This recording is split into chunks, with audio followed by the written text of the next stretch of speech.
Muy buenas noches. Les damos la bienvenida a una emisión más de Clínica de la Fe. En términos generales, uno de los temas más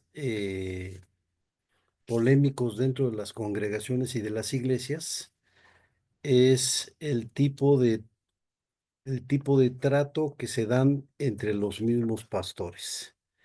Y aquí cabría señalar que pues las grandes denominaciones en México y en el mundo pues están montadas en estructuras organizativas que suelen presentarse como inspiradas por Dios, o al menos suelen estar, digamos, fundamentadas, argumentadas o motivadas con algunos textos bíblicos.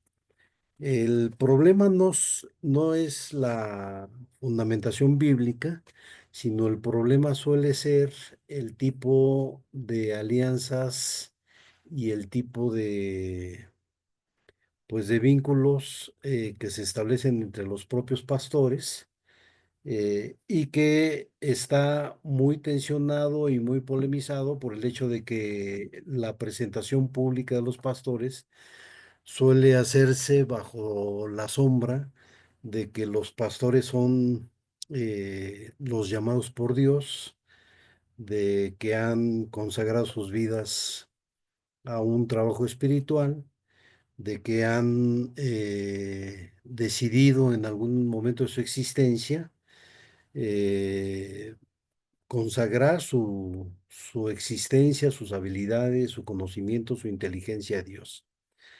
Y esa imagen de consagración suele ser muy frecuentemente engañosa porque pues el hecho de que alguien afirme de que es llamado por Dios o de que ha sido consagrada su vida a Dios, pues no resulta, digamos, una garantía en términos de el tipo de acuerdos y el tipo de inclinaciones muchas veces muy perversa que suelen tener en la relación con otros pastores, pero también en la relación que tienen con la feligresía. Un detalle, digamos, que vale la pena señalar, pues es justamente esto que muchas aproximaciones y estudios que sociólogos, psicólogos y antropólogos han hecho, y que insisten en señalar que el acto de conversión no elimina las patologías que cada quien trae arrastrando en su existencia, y que el llamado de Dios para ser ministro, para ser pastor, pues tampoco elimina las dificultades que uno tiene en su existencia para relacionarse, y mucho menos las dificultades que uno tiene para entablar acuerdos y negociaciones con otros que también suelen presentarse públicamente como pastores.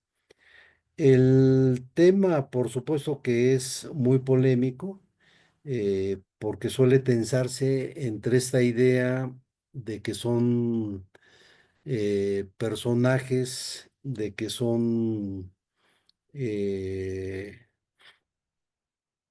pues de que son seres que singularmente tienen un vínculo y una relación distinta con Dios que la del resto de los mortales. De otro lado, pues el dato duro muestra que esos que suelen presentarse como cercanos a Dios, consagrados y especiales por el hecho de haber decidido servir como pastores. El dato duro es que pues no son ni mejores ni peores que cualquier feligrés de la iglesia. Sin embargo, el imaginario colectivo de las congregaciones pues suele colocar a los pastores justamente en un lugar de privilegio. De esto estaremos hablando esta noche, y pues vamos a ver si las experiencias de cada quien nos ayudan un poco a esclarecer la naturaleza humana de la que estamos hablando. Gracias, César. Buenas noches a todos. Bienvenidos a su espacio Clínica de la Fe. Pues sí, con un tema incomodón que no lo quisimos particularizar, digamos, en la experiencia propia de los que hoy les compartimos, que comparten hoy el panel con nosotros Omar Collis y Dianita. Bienvenidos junto con el profe César. Y pues aquí venía como que para arrancar el tema es esa gran pregunta, ¿no? Si usted no es evangélico o si le tocó andar en esas movidas de ser evangélico, ¿cómo se hace un pastor, no? Porque uno que llega de visitante a una iglesia, pues ve a un tipo ahí que es como que el que dirige, como que el que manda, como el que generalmente lo verá usted con un trajecito atrás de un púlpito, pero el proceso lo desconocemos. ¿Cómo es que llega, no? Que quién lo puso ahí, que cómo, dónde se preparó, de, de, de qué se trata, ¿no? Y entonces aquí hay que hacer notar que en algunos tipos de iglesias evangélicas existe un proceso formativo que es precisamente el seminario, ¿no? Algunos de estos personajes, el que les habla incluido, pues fuimos a un seminario, ¿no? Sin embargo, el hecho de ir al seminario tampoco termina de contestar la pregunta de que, pues, cómo qué te hace pastor, ¿no? ¿O quién te hace pastor? Cuando no hay una formación de seminario, pues el rollo es más como de ser parte del círculo cercano, familiar o no familiar, del que es el líder. Y bueno, llega un momento donde se te da el aval, ¿no? En el proceso de tu ser estudiante de un seminario, pues llegará el día en que graduarás, pero eso tampoco te hace pastor. La organización donde estás va hacia otro paso que se llama la ordenación, ¿no? Entonces, esa ordenación, para que ya te reconozcan como pastor y que los otros te vean como pastor y las propias congregaciones te digan pastor, es donde está como que el meollo del asunto, ¿no? Y lo mismo cuando hablamos de estas iglesias lideradas por un caudillo, un personaje fuerte ahí, pues evidentemente necesitas pues que él te dé ese aval, ese visto bueno. Entonces, por un lado, pues ocupas de un padrino, ¿no? Que sea el que te da el lugar, ya sea dentro de una organización o este tipo de iglesias más de un solo líder, ¿no? De un, un cuerpo eclesial. Perdón si sueno medio técnico, ¿no? Pero me interesaba mucho explicarles esta parte. Y, y ahí viene la desgracia para muchos, porque si tú tienes un padrino, que es el que te avaló para que los otros te reconocieran como pastor, ya nada más quedan dos caminos. Uno, que siempre sea tu padrino, o la otra, que un día te independices, tengas tu propio grupo y te puedas emancipar de ese apadrinamiento, ¿no? Entonces, cuando traes padrino, pues vives sometido en esta relación de amo y esclavo, lo cual tiene muchas implicaciones. Será muy interesante escuchar a Charlie, que ya se integra a este panel, porque el que es tu padrino y tú necesitas seguir allí, aún en contra de tus principios y tu conciencia, tiene la implicación de que entonces veas lo que veas, oigas lo que oigas, atestigües lo que atestigües, pues tú vas a estar allí. Y cuando ya no estás dispuesto, por temas de dignidad y conciencia, a seguir sometido a este padrino, pues solo queda la calle. Y eso es muy duro. Entonces, a mí me ha tocado ver, y por ahí César platicará también su propia experiencia, porque sí, la disyuntiva es fuertísima. ¿Me hago el que no veo?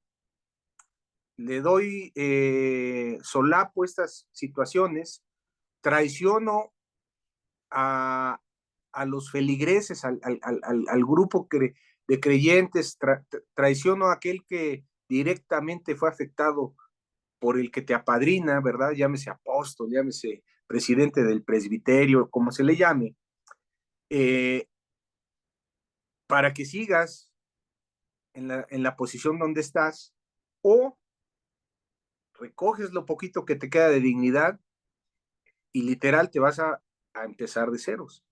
Muchos de nosotros sin otra preparación u otros estudios que el seminario. Entonces, a vivir y a trabajar de qué, pues no sabemos, ¿verdad? Pero esta es parte de la perversidad de lo que hoy queremos plantear en este tema titulado Entre Pastores te veas, Pastores y sus cochupos, Pastores y sus mañas. Porque recuerden, el zorro pierde el pelo, pero nunca la maña. Vamos a platicar con Dianita. Ella, desde su posición de feligrés, pues te tocó verlo un poquito externo, pero sí también verlo, finalmente, ¿no? Y platícanos qué viste en tu imaginario, qué entendías, cómo es que llegaba, tuviste varios pastores, ¿tú cómo te imaginabas que llegaba a ser pastor? Este, porque sí, no, o sea, todo el rollo antes de que te enteres bien cómo está el rollo, o sea, cómo hacen la receta secreta, pues tú piensas que Dios le habla y Dios va encaminando y las oraciones y tal, y resulta que no, resulta que hay mano negra, resulta que hay un güey que mueve los hilos, ¿no? Pero te escuchamos, Dianita. Ay, hola, muy buenas noches. Eh, pues sí, la verdad es que en las diferentes etapas de mi vida, porque pues desde niña estuve, luego adolescente y luego ya de adulta, lo veía diferente, ¿no? Cuando era niña sí creía que era así como una persona que siempre se portaba bien, ¿no? Porque tenía mucho esta idea de que solo existía el bien y el mal. Entonces, para mí era como, ay, debe de ser alguien que, pues, es muy buen papá, es muy buen esposo, eh, muy buen hijo, hermano, lo que sea, ¿no? O sea, yo tenía esa creencia. Luego en la adolescencia ya me empecé a dar cuenta de otras cosas, de que tenían como muchos favoritismos con las personas que, pues, que daban servicio, ¿no? Así fueran otros adolescentes que invertían tiempo en la iglesia, adultos, pues ni se diga, ¿no? Si tenían dinero, los iban a tratar diferente. Inclusive a mí, que pues yo era una persona de muy, muy escasos recursos, yo sentía la diferencia en cómo me trataban a ya, a otras personas que yo veía que tenían dinero. Entonces, como que ahí ya sospechaba que algo andaba mal, ¿no? Pero, pues, de mi adolescencia a que yo regresé a la iglesia pasaron 10 años. Entonces, ya era adulta y como que otra vez, quería pensar un poco que era una persona buena, ¿no? El pastor.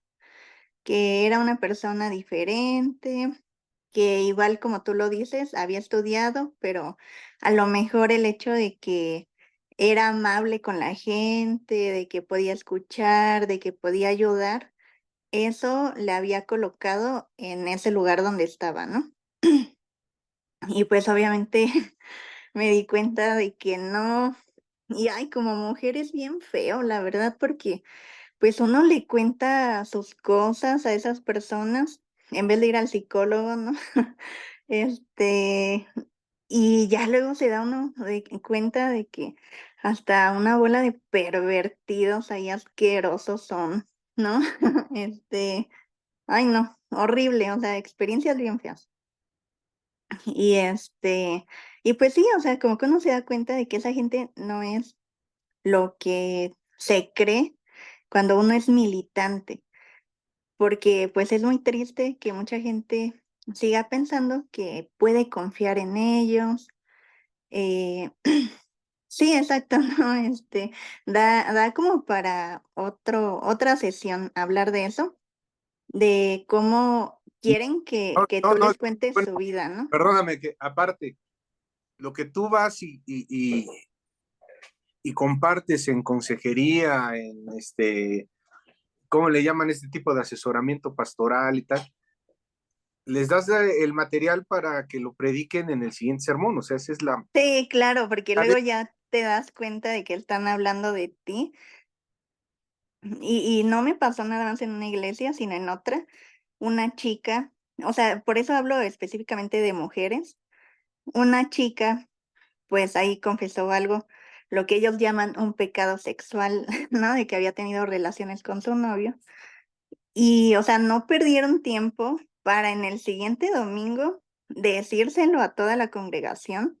Y esto fue en una de las últimas congregaciones donde fui, según reformados y no sé qué, para anunciárselos a todos, exhibirla. En la reunión de mujeres, la esposa del pastor, que era la que dirigía el estudio, igual le aventó así una pedradota. O sea, yo no tenía ni idea, ¿no? Pero pues no estoy tonta, o sea, me di cuenta de lo que le dijo, ¿no?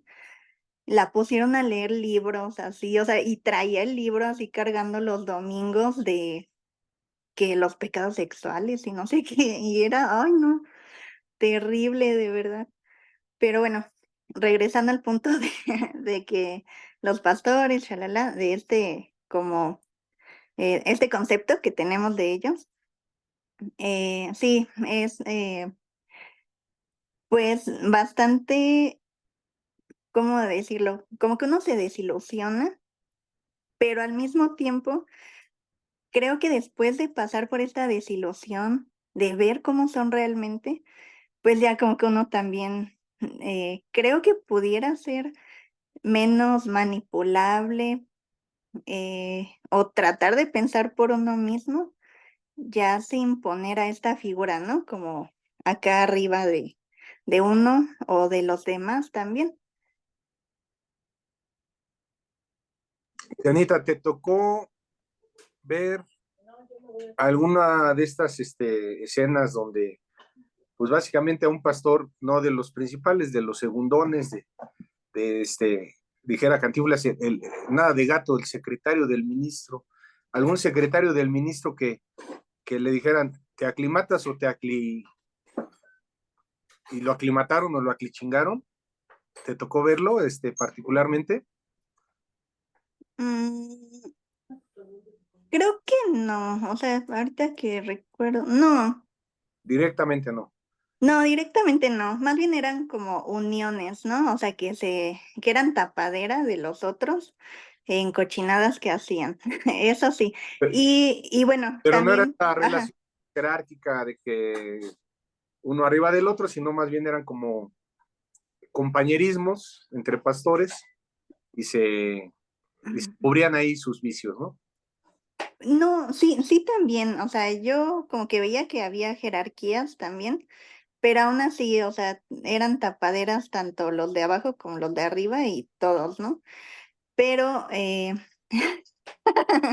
pero lo que sí, ajá, lo que sí me tocó en una iglesia cuando era adolescente es que había un pastor que la verdad, digo, no se trata de idealizar a nadie, pero no sé si porque era adolescente o no sé, pero aún así mi familia y yo como que lo recordamos con mucho cariño. Era un chico como de 22 años y lo conocimos cuando él tenía como 18, pero, o sea, era mucho de ayudar a la gente, de servir y así. Y pues luego llegó un pastor que era de Estados Unidos y él, o sea, como que ya no lo apoyó en nada, lo sacaron. O sea, más bien fue así como de, ay, no, porque él no predicaba Claro, mucho del diezmo y cosas así, ¿no? Como lo que deja el billullo. Era más como de ayudarse. Por ejemplo, en nosotros los adolescentes siempre era como de, no, pues apóyense. Y así como que traía un discurso mucho de ayudarse, ¿no? Entre unos a otros. Pero yo sí vi eso, o sea, lo fueron relegando, relegando, hasta que el chico, sabrá Dios qué fue de él. me lo cepillaron. Bueno, pues se dan Sí. casos. Gracias, Dianita. Ahorita Mm. volvemos contigo. Viene de ahí mi Omar Colis, platícanos, no estuviste hace 8 días porque te dio un levantón la patrulla espiritual, tuvimos que ir a tramitar ahí el amparo ante las autoridades, pero Cerca la bala, ¿no? ¿cómo ves el Sí, tema? ¿A ti te ha tocado ver pues esto de que los aclimataron y los chingaron, ¿no?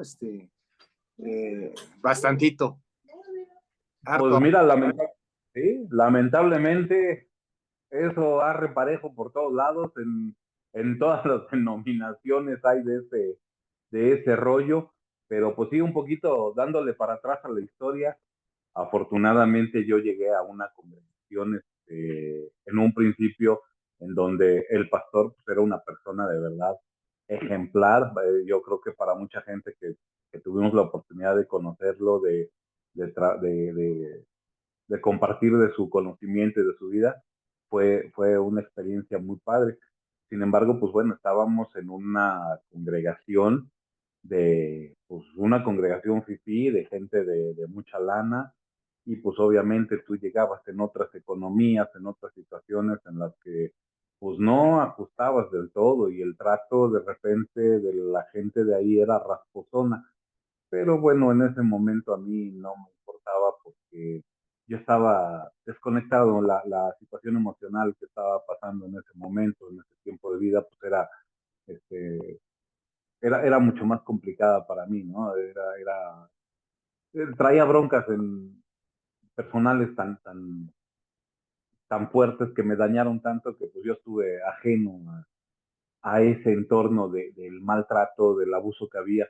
Sin embargo, pues bueno, el pastor pues, me dio un formato muy diferente y una visión muy diferente, la que me provocó y que me causó interés por ingresar a un seminario. Obviamente, pasado el tiempo, pues cuando empiezas a ver a la demás gente, esto te hablo por ahí del 85, que tuvimos que salir porque esta congregación estaba en el centro de la Ciudad de México y con el temblor, pues obviamente cerraron muchas zonas y la congregación la cambiamos, fuimos a otro lugar más cercano a donde vivíamos en ese momento, después cambiamos de ciudad y pues bueno, ya eso se quedó atrás. Sin embargo, en ese transcurrir del tiempo, pues nos tocó ver ya un poquito más, personalmente, pues me tocó entender un poco más de la vida del seminario. En algunas ocasiones nos llegaron a invitar, ya sabes, ¿no? El recorrido para conocer la sociedad bíblica, para ver dónde imprimían, cómo hacían el trabajo para traducir una Biblia, todo el tema que conllevaba esto, e inclusive en alguna ocasión ir a conocer el seminario y ver cómo funcionaba. El primer seminario al que yo me acerco, conozco, que veo, pues es el seminario presbiteriano. Y pues bueno, sí, de fuera, de jovencillo, de niño, pues muy atractivo, muy interesante, y pues de ahí sale la gente que está preparada, que conoce la Biblia para dar el consejo, para dar la palabra de aliento, la guía, no, pues muy bonito, pero obviamente al crecer y darte cuenta que la persona, ¿por qué llega a esa escuela, a esa educación, a esa formación? Uf, es complicado, ¿no? Ahí es donde chocas con el saber que hay gente que ingresó al seminario porque pues no hay matemáticas, porque no hay temas más complicados, que no es tan difícil, porque no ingresaron a la universidad, porque van huyendo de una situación conflictiva en su hogar. Entonces, pues los orígenes de muchos pastores se complican, y luego las historias, lo peor es las historias estas que se dan dentro del seminario, ¿no? La vida, esta situación tan disruptiva que se da en cuanto a lo sexual, en cuanto a los hábitos de vida, en donde te creerías que es de otra situación.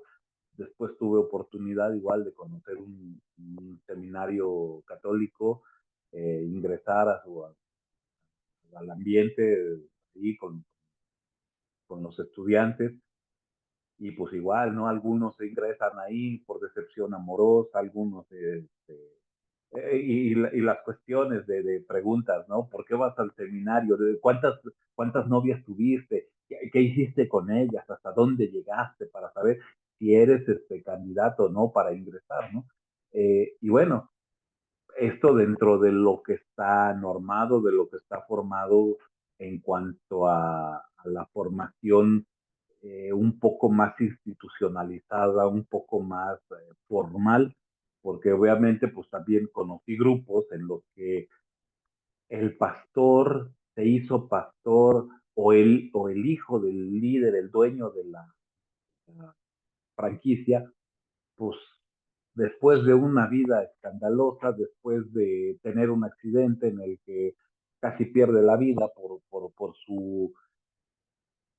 su modo de vida tan escandalosa, pues, y bueno, como un pequeño ejemplo, eh, se van a Sudamérica, se van a otro lugar y regresan como pastores, ¿no? O reciben el nombramiento de algún personaje ahí curioso, líder de la congregación. Y bueno, pues ahí se da este asunto, ¿no? De ser apadrinado por una agrupación en la que sí, se dan el nombramiento de pastor. Eh, en algún lugar donde coincidimos, Roberto, pues hablábamos de esta gente que nombraba pastor a gente allá en un pueblito lejano, eh, y estos acomodos que se dan, eh, bueno, pues si quieres el nombramiento y quieres apoyo de este lugar, pues obviamente lo tienes, pero bajo mis condiciones, bajo el contexto que yo te diga, y en el momento en que te me salgas del camino, pues obviamente las cosas van a cambiar, ¿no? Y se te acabó el apoyo, se te acabó, y ya ni te reconozco, inclusive, ¿no? Ya no eres parte de. En los grupos de autoayuda, pues igual se da la misma situación, ¿no? Es lamentable ver este remedio de de liderazgo, de sindicato, de acomodos que lamentablemente se dan en todas las congregaciones.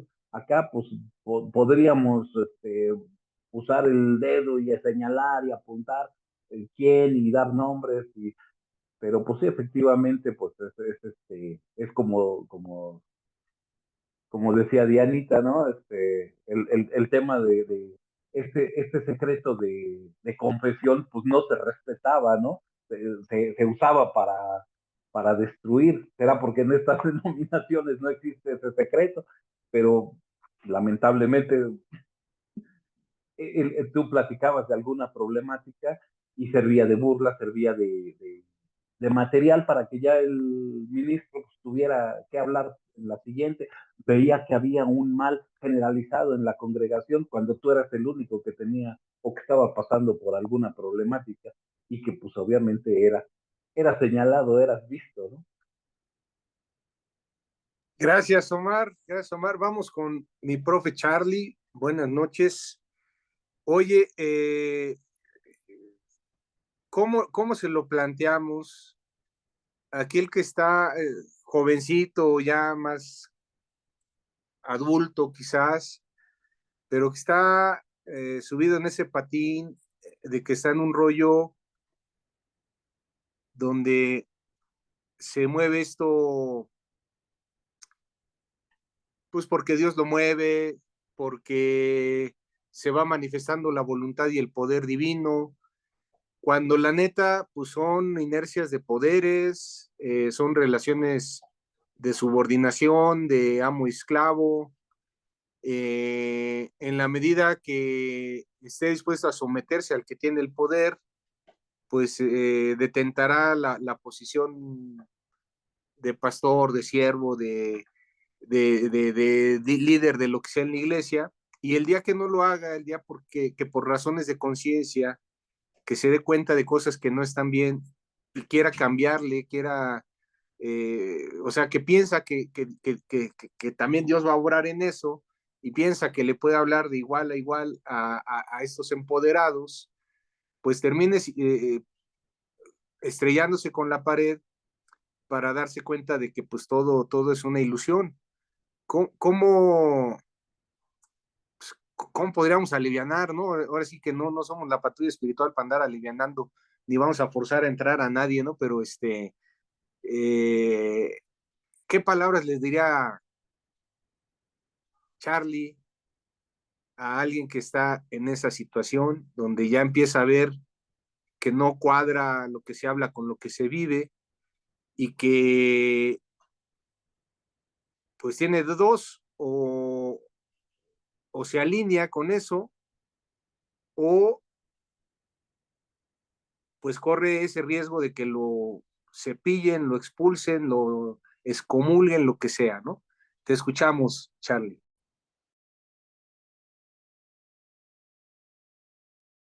Pero la pregunta es, ¿qué le diría?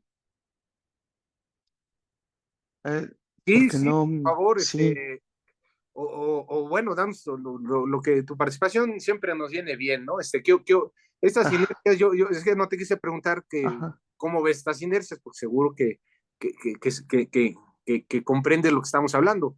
Yo sí, sí, lo que me queda en mi mente, pues, la carga, o sea, no hay un camino fácil para el que vive esa circunstancia, de que sí se la está creyendo y se estampa con una pared, pues ese es el punto, ¿no?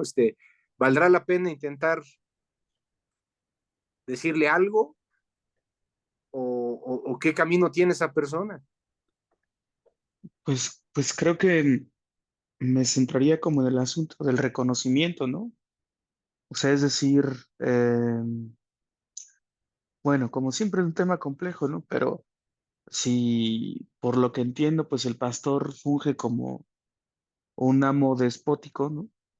En teoría, pues un criterio tendría que ser si el pastor, bueno, que la congregación reconozca si el pastor es consciente de el valor de cada miembro, ¿no? Y de la autonomía, además, de cada sujeto o de su propio espacio de libertad. Reconocer que más allá de su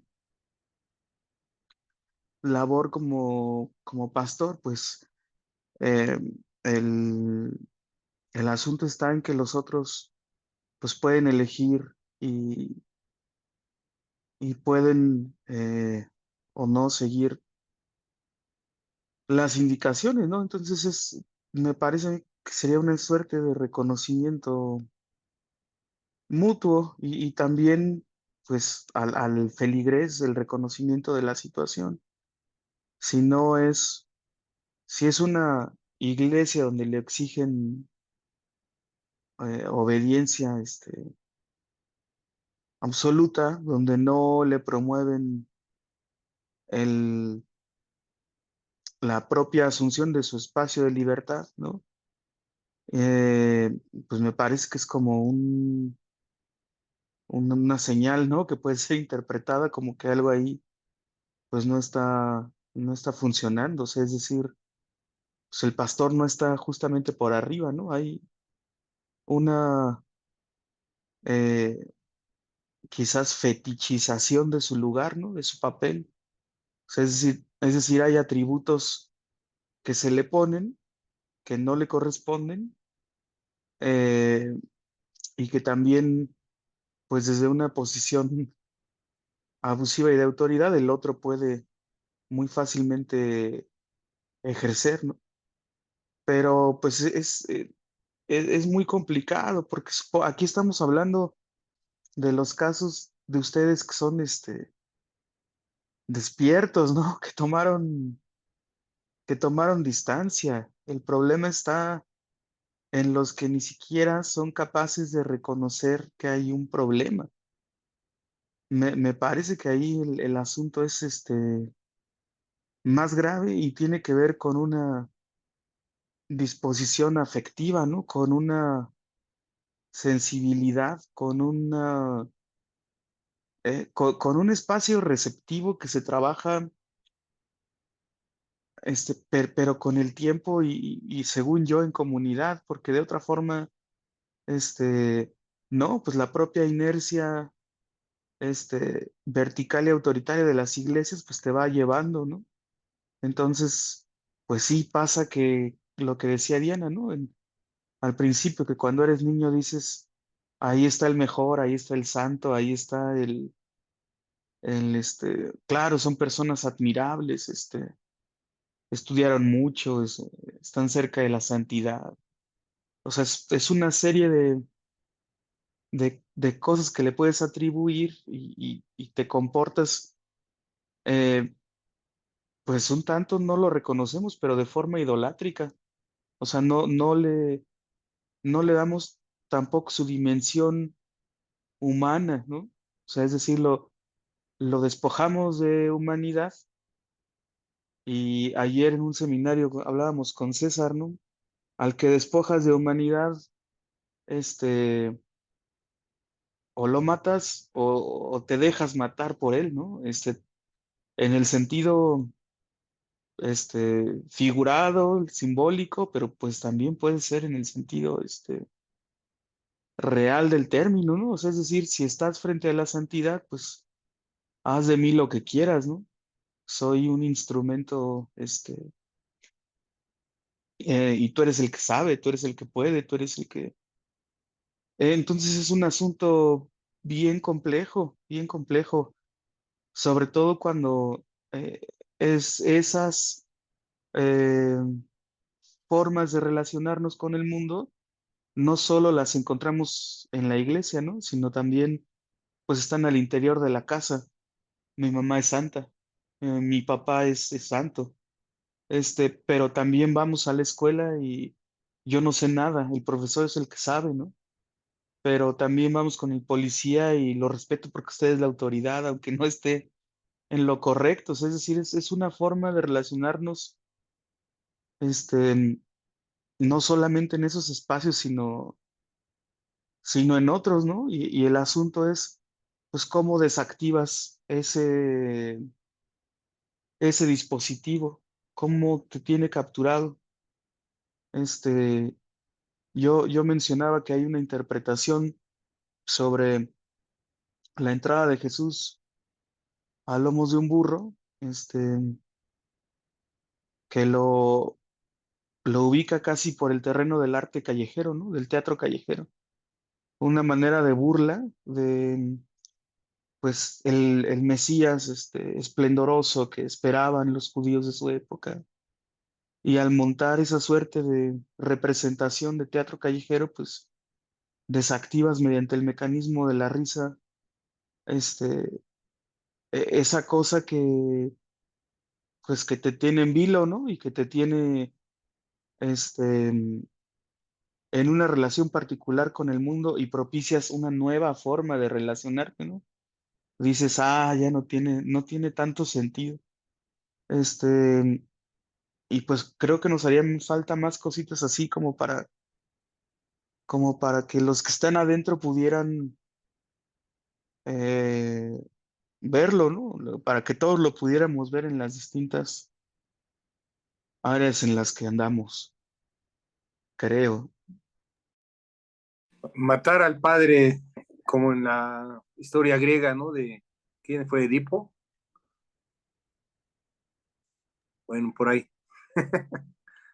Pues sí, Charlo. pero el asunto es también cómo no hacer que retorne, o sea, y que retorne divinizado y más fuerte y más violento y más, este, pues es que decías tú que es un problema de amo y esclavo, ¿no? Y es algo que no está resuelto. Cierto, cierto. César, profe, ilústranos. ¿Qué caminos tiene? Bueno, desde conoces el problema bien y de cerca y por muchas historias y muchos que hemos llegado contigo a platicar. ¿Dónde está el problema? ¿En cómo llega alguien a ser pastor? Forzosamente tiene que pasar por esta figura del que lo apadrina, del que le da la unción, el manto, el puesto, y se convierte forzosa y necesariamente en el subordinado de ese alguien, ¿no? ¿Y qué caminos quedan? Y cuando ya estás y te topas de frente con este desencanto donde ya tiene que ver tu conciencia y tu dignidad, la salida es muy dura, pues. ¿Dónde, dónde, dónde está la raíz de este problema? Creo que si uno piensa, digamos, en la dramática transformación que hubo en torno a la institución del llamado, uno puede entender por qué se ha gestado una suerte de descomposición de la idea del llamamiento. Eh, Hace muchos años, cuando las iglesias evangélicas tenían como característica fundamental esta beta misionera, el llamado era una institución que estaba atravesada y mediatizada por la experiencia personal. El llamado era pues era un acto, si quieren milagroso o si quieren metafísico, en donde Dios hablaba con el potencial misionero o con el potencial pastor. Y entonces eso era una experiencia muy personal. Y a partir de esa experiencia, el llamado, pues se preparaba y se alistaba, digamos, para realizar, digamos, ya las labores de la misión o ya las labores pastorales, ¿no? En la medida que el llamamiento se modificó, pero se modificó de manera dramática porque pasó de ser una experiencia espiritual a ser una experiencia empresarial. Y ahora explico a qué me refiero. La transformación, pues básicamente tuvo que ver con el hecho de que cuando se hablaba del llamamiento como una experiencia personal, íntima y muy singular entre el potencial misionero o el potencial pastor con Dios, el compromiso o los compromisos que asumía ese potencial llamamiento, pues eran con la divinidad, no eran fundamentalmente con la institución, aunque la experiencia de llamamiento estuviese enmarcada en la institución. Eh, el drama viene justamente cuando el acto del llamamiento se vuelve un acto administrativo y pues es un asunto que está bastante generalizado, es decir, ahí la mediación para el llamamiento comienza a estar determinado, ya sea por grupos de líderes o ya sea por una figura prominente en alguna denominación, que es el que determina si el llamamiento es genuino o no es genuino, sustituyendo, digamos, la experiencia misma íntima con la divinidad por una experiencia netamente administrativa, ¿no? A lo mejor un par de ejemplos no lo aclaran, ¿no? Ahora, por ejemplo, se dice o se habla de un llamamiento cuando un grupo de líderes locales de una iglesia hacen una invitación abierta para que los candidatos a cubrir un pastorado pues presenten sus credenciales, ¿no? Y presentar las credenciales significa presentar el currículum. Y el currículum incluye la familia y el currículum incluye las habilidades no solamente del pastor, sino las habilidades de la esposa del pastor, pero también las habilidades de los hijos, ¿no? Y a mayor número de habilidades puestas al servicio de la iglesia, pues mayores posibilidades tendrá ese candidato de ser el llamado por la iglesia, ¿no? Y entonces el llamamiento terminó siendo un procedimiento administrativo en donde lo que se pone a jugar para que una iglesia acepte o no acepte a un pastor, pues es justamente el asunto del salario, ¿no? Y el tipo de trabajo y el tipo de actividades que implica el trabajo que el pastor tendrá que desarrollar. De tal manera que la actividad pastoral ahora está acotada, digamos, por los requerimientos que el equipo encargado de identificar al pastor que va a cubrir las tareas pastorales de la iglesia suelen, digamos, identificar o reconocer en un candidato, dos o tres candidatos. Y finalmente, digamos, la decisión de quién ocupa un pastorado, pues es una decisión de un grupo de líderes que deciden quién queda, digamos, o a quién se le otorga el llamamiento para que el llamado pues realice su labor pastoral. Y esto de muchas maneras va como pervirtiendo el sentido original del llamamiento, porque ahora el llamamiento, en tanto es una actividad netamente administrativa, está plagado de irregularidades, ¿no? Es decir, hay negociaciones que muchas veces se hacen al margen del procedimiento. Pero también hay acuerdos que se hacen al margen del procedimiento, de tal forma que en muchos de esos procedimientos de llamamiento pastoral, pues el grupo de líderes locales ya prefigura aún incluso antes de hacer las entrevistas quién es el que va a ocupar finalmente el espacio pastoral.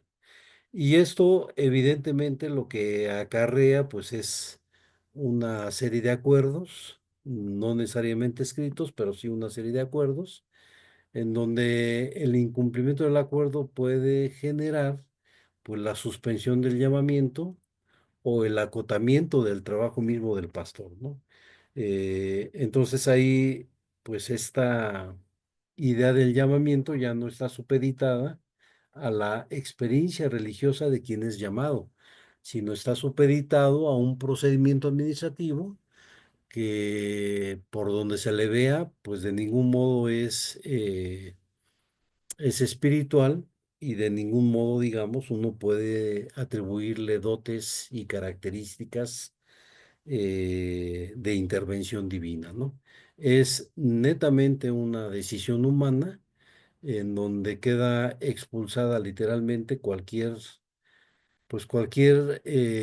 posibilidad de que el que asume o el que dice públicamente que ha sido llamado pueda, digamos, estar en condiciones de mediar su labor pastoral eh, a través de una experiencia que suele afirmarse es una experiencia espiritual, ¿no?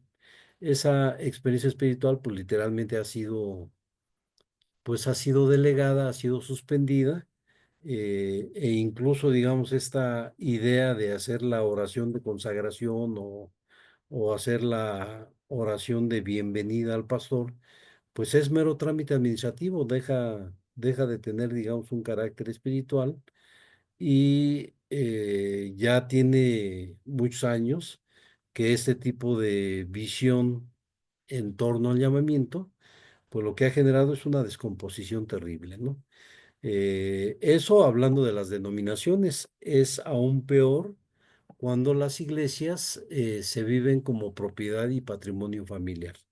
Y entonces ahí, digamos, la idea o la inercia colectiva es que el pastorado también deja de ser un llamado divino mediatizado por una experiencia espiritual para convertirse en una suerte de herencia patrimonial, y ahí en la medida en que muere el fundador, pues el hijo, que regularmente es el primogénito, es el que hereda, digamos, la función pastoral, ¿no? Entonces ahí pues se involucran una serie de elementos que de ningún modo uno puede calificar como de elementos espirituales. Son elementos netamente humanos que justamente de lo que nos hablan son de los acuerdos, de las alianzas, de las complicidades, y ahí hay todo un tema que discutir, o sea, porque en una lógica con esas características, los silencios son muchos, los acuerdos también son muchos, y las posibilidades de que alguien opere como si poseyera una patente de corso son infinitamente, muy probables, ¿no? Y tal vez eso explique, digamos, un poco lo que Diana comentaba hace unos momentos sobre, pues, ese conjunto, digamos, de personalidades que encarnan la pastoral, y que suelen hacer, decía Diana, pues cochinadas, ¿no? Entonces, por ahí, digamos, está en buena medida, digamos, parte de la explicación, aunque no deja de ser complejo, como ya lo señalaba Carlos, ¿no? Y no deja de ser, pues, una experiencia que, si bien es cierto, se atribuye a una experiencia espiritual, pues termina siendo una experiencia profundamente humana, como ya lo comentaba Omar, ¿no? Gracias, gracias, César. Pues el tiempo nos ha comido, pero quiero invitar a mis compañeros del panel si alguno quiere despedirse con alguna palabrita, alguna experiencia, algún comentario último.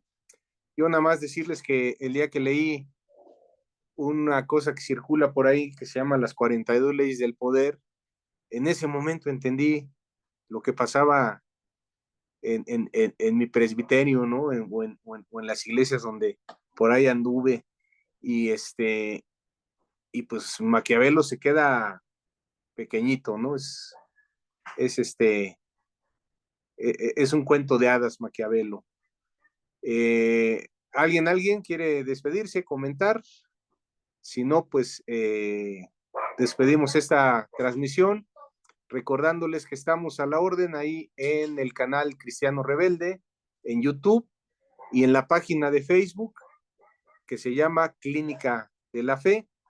Queremos agradecerles a todos la amable atención y pues hacer ese llamado a aquellos que por ahí anden despertando la conciencia y traen atravesado el rollo de que se le puede fallar a Dios si uno se le revela a un líder de estos tramposones, cochuperos, manipuladores. Y la realidad es que no. Y también dejar muy en claro que pues, hay una vida más allá. Sí hay una vida fuera de este contexto religioso, donde a lo mejor de buena intención, con buen corazón, quisiste servir, pero las condiciones no están dadas, ¿no? Entonces, primero tu conciencia y tus principios, y hay otra vida fuera de esto. Muchas gracias a todos por su amable atención. Nos vemos en la próxima.